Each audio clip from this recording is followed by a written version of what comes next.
जब से ये कानून लागू हुआ है, कुछ लोग बहुत बड़ी मात्रा में नहीं, छोटी छोटी स्थानों पर इसमें कुछ भ्रांतियां फैलाने का भी प्रयास कर रहे हैं।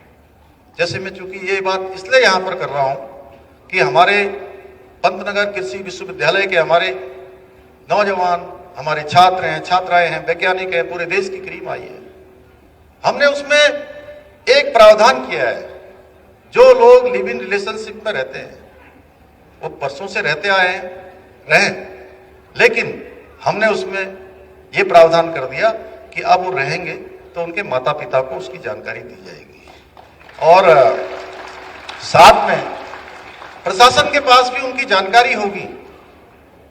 अब लोग इसमें भ्रांति फैलाने का प्रयास कर रहे हैं कि भाई हमने इसमें ये प्रावधान क्यों कर दिया, हमने किसी की निजता को खत्म कर दिया। ये हमारा कोई उद्देश्य नहीं है निजता को समाप्त करने का। आप साथ में रह रहे रहिए, माननीय उच्चतम न्यायालय ने इसमें कई बार निर्णय दे दिए हैं। हमारा उद्देश्य केवल इतना है कि कोई भी जो लिव इन रिलेशनशिप में रहते हैं, कई बार रहते रहते आज अच्छे संबंध है, कुछ समय बाद संबंध खराब हो जाते हैं, मारपीट होनी शुरू हो जाती है, हिंसक वारदातें होती हैं, कोर्ट कचहरी जाते हैं, न्यायालयों के चक्कर लगते हैं कई सालों सालों तक। दोनों ही पक्ष प्रताड़ित एक दूसरे से महसूस करते हैं। उनकी सुरक्षा भी बहुत महत्वपूर्ण है।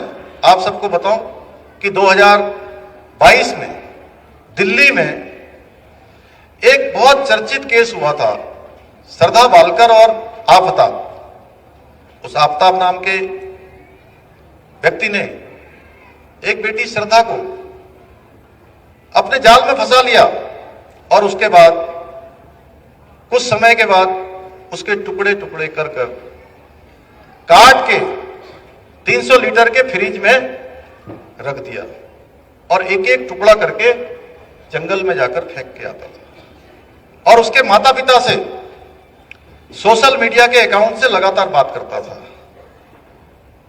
भाइयों बहनों, हमने ये प्रावधान इसीलिए किया है कि अब कोई भी माता पिता अगर उनके बच्चे ऐसे किसी उसमें हैं तो उनको जानकारी होगी और कोई आफ्ताब जैसा हैवान अब ऐसी हैवानियत किसी श्रद्धा बेटी के साथ नहीं कर पाएगा।